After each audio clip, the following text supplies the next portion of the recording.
Hey friends, it's Amanda with Mettle Modern Design and Deep South Shelling coming to you live tonight on behalf of our friends at Essential Stencil. So let me angle you down and you're going to kind of see part of my desk and my mess. This is a 11 by 14 wood cradle panel.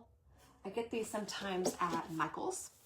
Let me grab out some gloves. So we're going to start with some Minwax water-based tintable stain in white. Okay, so we're just going to put on a little bit of white. So I've got some white down here. Spritz it one more time. We're going to use just what's on the lid here because there's a plenty. So this is the oyster gray. We're just going to lift a little. We'll just bring it in.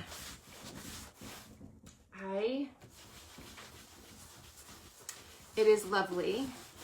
It almost looks like a silver mist kind of color. So again, we're going to start with a moist edge.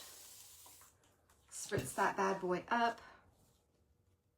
And I just want a little on my sponge. Okay, and so we're just going to kind of layer this in. I know it's going to look weird initially. Just trust the process. Just kind of creating our own version of an aged barrel, but this is just going to be kind of light. Have you guys ever had to blend to create your own colors? Sometimes it works beautifully if you don't have all of the colors on hand. You can see a lot of that grain right through this board. Okay, it's a little bit of a weird looking color right now. I think we're going to trust the process. We're going to rock it out and see what we can do. Okay, so I'm going to grab my sanding sponge. We're just going to sand this back a bit. We're going to dry it up just a little bit more. Feels cool to the touch, which means it's not dry.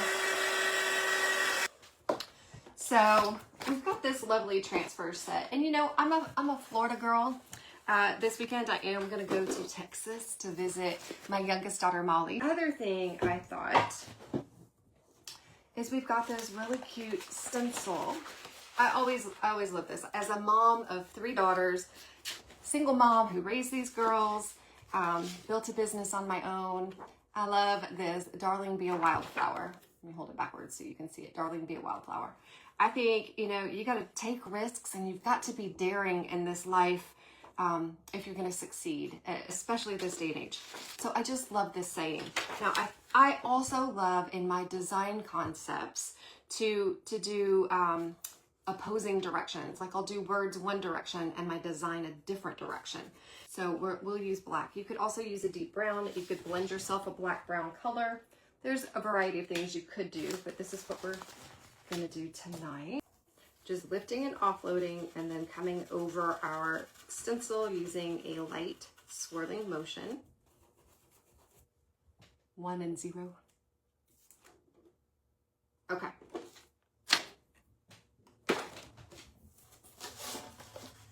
So we've got it on the side here, and I know it looks backwards because of Facebook, but Darling Be a Wildflower. Let's dry that up.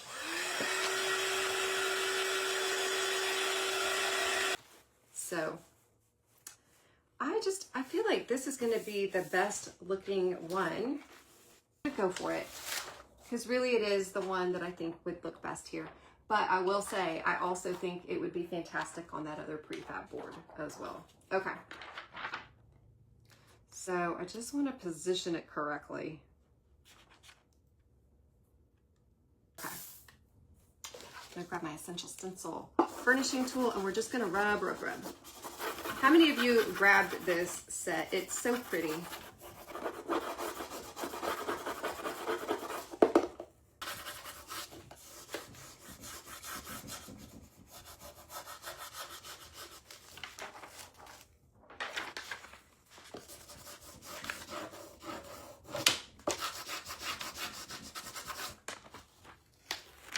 Okay, and we're going to sand any of that residue away.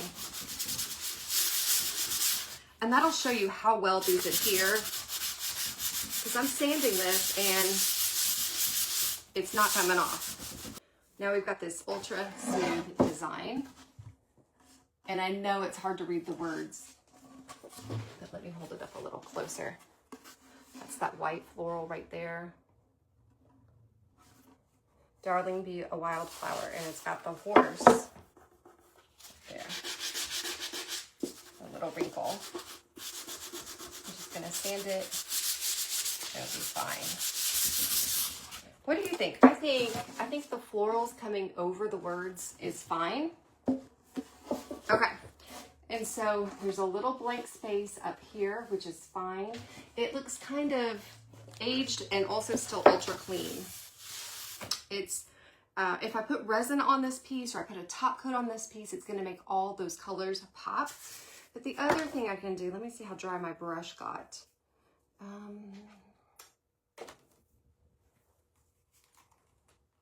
Just gonna spritz my little paintbrush a little bit. We can take a little bit of that paint that's on the brush. We come in and we can, I'm gonna do this with stain instead.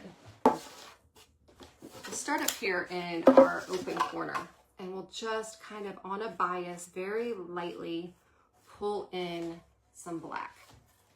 And so let me hold that up for you. Then we took a little bit of black stain and just hazed it all in a little bit to pull it all together. And I think it turned out lovely. And you guys will have to let me know what you think. I have this lovely cutting board right here. I got it for $7.99 at Bell's Outlet. I think that's where I got it. What we're gonna do is we're gonna find the side that I wanna use. We're gonna use this side. It's very rustic looking, not dissimilar from the piece we just created. We're gonna sand it up a bit.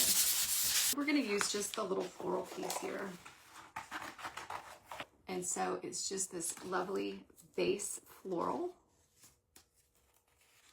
And I somehow got a little streak of paint on it, and it won't matter because that's on our top piece. So we'll just kind of position this here.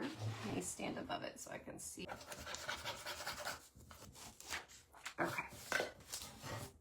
And then it's just got this little piece at the bottom. Again, we're gonna sand.